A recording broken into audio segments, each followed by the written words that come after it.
Halo teman-teman YouTube. Di sini kita kelompok 3 ingin menjelaskan tentang heat plate exchanger. Nah, oke teman-teman, di sini saya akan menjelaskan tentang heat exchanger terlebih dahulu. Heat exchanger adalah alat yang berfungsi untuk memindahkan energi panas antara dua atau lebih fluida dan terjadi pada temperatur yang berbeda antara fluida, di mana fluida tersebut ada yang bertindak sebagai panas dan yang lain bertindak sebagai fluida dingin. Alat penukar panas merupakan sebuah alat yang berfungsi untuk mentransfer energi panas entalpi antara dua atau lebih fluida, permukaan padat dengan fluida, atau antara partikel padat dengan fluida pada temperatur yang berbeda serta terjadi kontak termal. Nah, oke teman-teman, di sini ada macam-macam alat penukar kalor. Yang pertama ada chiller. Chiller ini adalah alat penukar kalor yang digunakan untuk mendinginkan fluida sampai pada temperatur yang rendah. Selanjutnya ada kondensor. Kondensor adalah alat penukar kalor yang digunakan untuk mendinginkan uap atau campuran uap sehingga berubah fase menjadi cairan. Media pendingin yang dipakai biasanya air atau udara. Yang selanjutnya ada cooler. Cooler adalah alat penukar kalor yang digunakan untuk mendinginkan cairan atau gas dengan menggunakan air sebagai media pendingin. Yang selanjutnya ada evaporator. Evaporator merupakan alat penukar kalor digunakan untuk penguapan cairan menjadi uap, di mana pada alat ini terjadi proses evaporasi suatu zat cair menjadi uap. Nah, oke teman-teman, yang akan kita bahas adalah heat plate exchanger. Heat plate exchanger ini seringkali digunakan di banyak industri-industri karena memiliki banyak kelebihan-kelebihan dari exchanger yang lain. Nah, nanti kita jelaskan di belakang kelebihan-kelebihannya apa aja. Mari sekarang kita bahas bagian-bagian dari heat plate exchanger. Nah, di sini ada beberapa bagian, di antaranya ada nut atau baut. Baut di sini untuk mengencangkan. Lalu tightening bolt. Tightening bolt ini merupakan penghubung atau penyatu gasket dan plat, cover dan semuanya pokoknya disatukan dengan tightening bolt lalu dikencangkan oleh baut. Lalu yang selanjutnya ada plat dan gasket. Gasket ini merupakan pemisah antara plate-plate yang ada. Lalu cover, di sini terdapat front and back cover, yaitu untuk ya lebih bagus lah istilahnya, lebih tersusun, lebih rapih gitu loh. Lalu yang selanjutnya di sini ada cara kerja dari heat plate exchanger. Ini adalah contoh fluida dingin yang mengalir. Jadi di video ini fluida yang bersifat dingin digambarkan atau diwarnai dengan warna biru. Di sini terlihat fluida yang mengalir berwarna biru. akan memenuhi gasket-gasket yang sealnya terbuka. Lalu yang selanjutnya ada contoh fluida yang mengalir berwarna merah.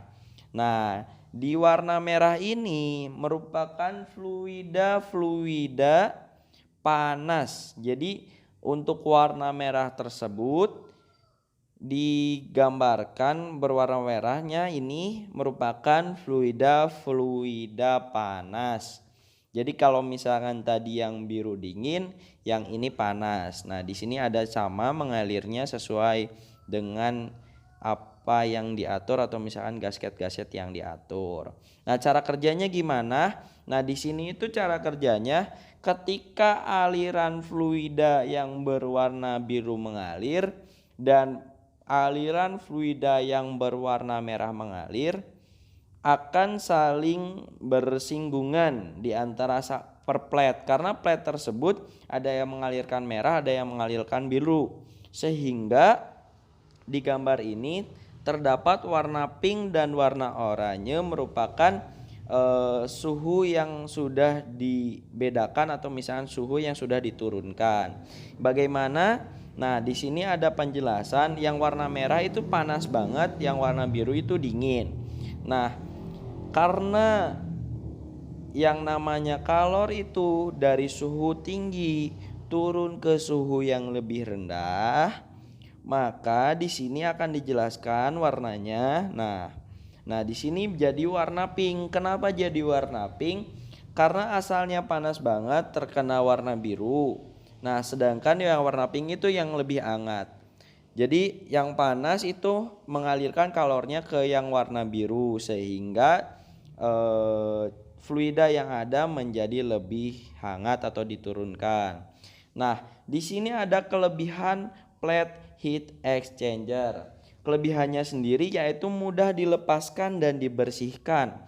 Cukup melepaskan baut pengikat dan geser kembali frame atau tinggal gerakan doang. Lalu plate kemudian dapat diperiksa, tekanannya juga dibersihkan atau dilepas untuk perbaikan jika diperlukan. Nah, kalau misalkan sealnya udah ada yang rusak atau gimana bisa dilepas. Lalu yang selanjutnya dapat di-upgrade. Manfaat yang signifikan dari plate heat exchanger adalah dapat di-upgrade. Kemungkinan peningkatan kemampuan transfer panas.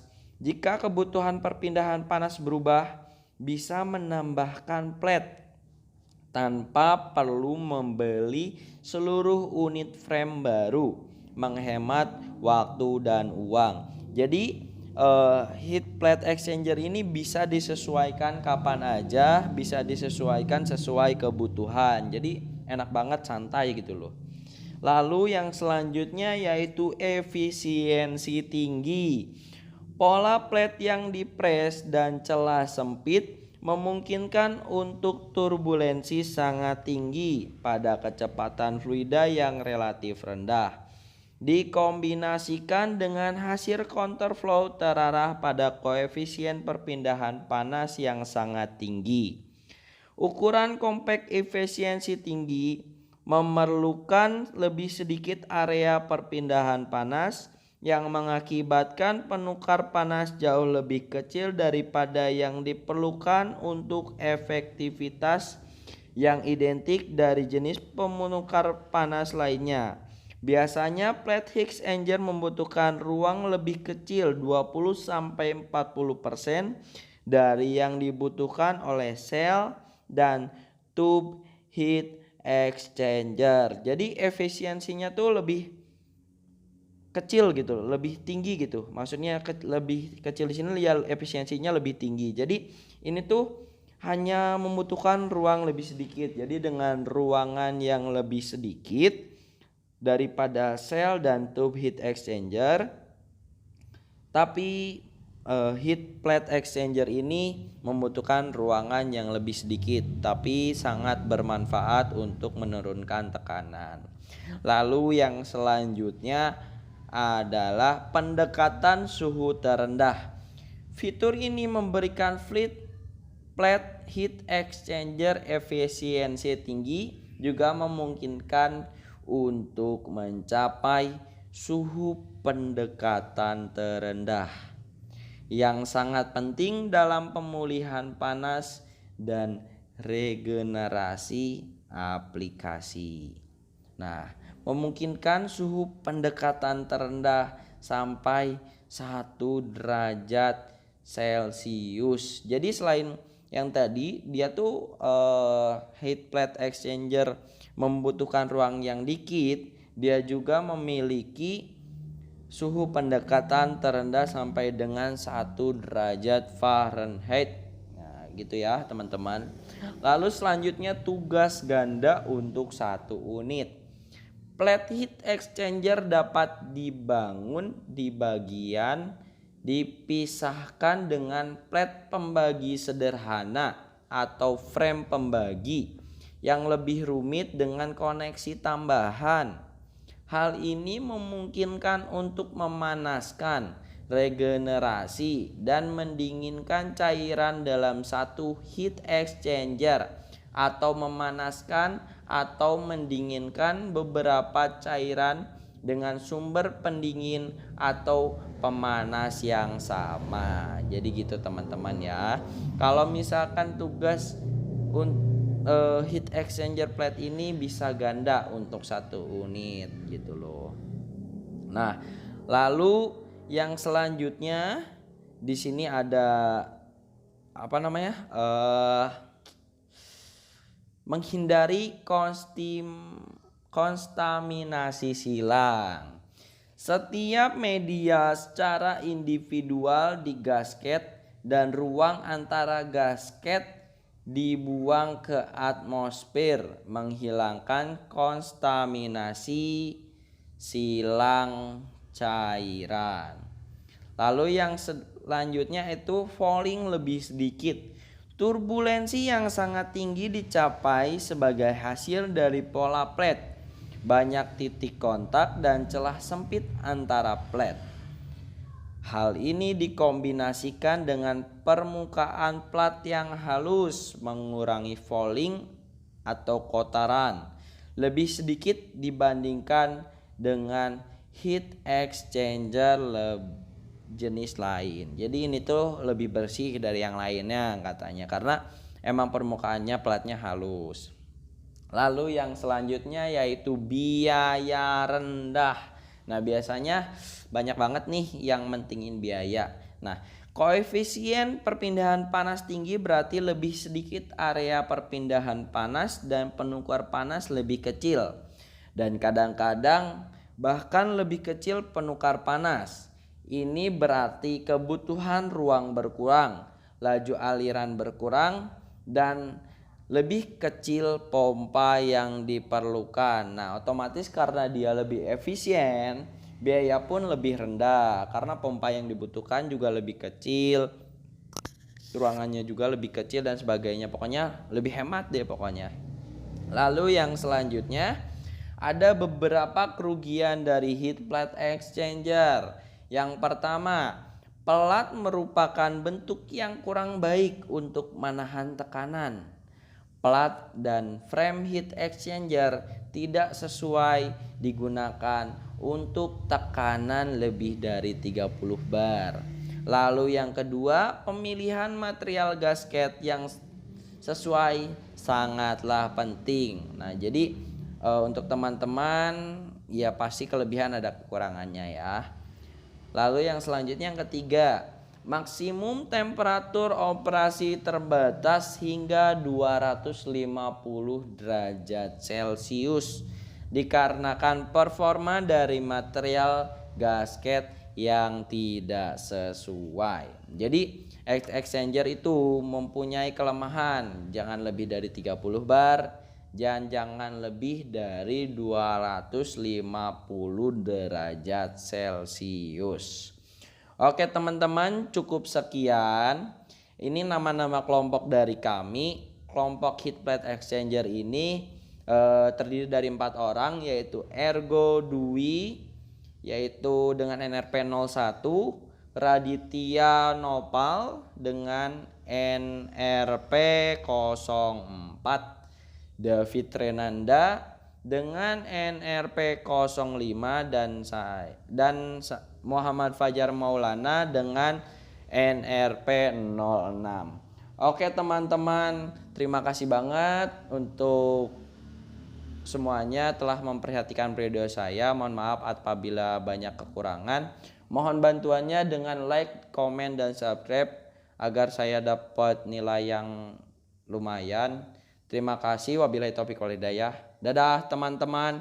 Bye. Jangan lupa ya teman-teman di like, komen, subscribe tadi yang saya katakan. Bye.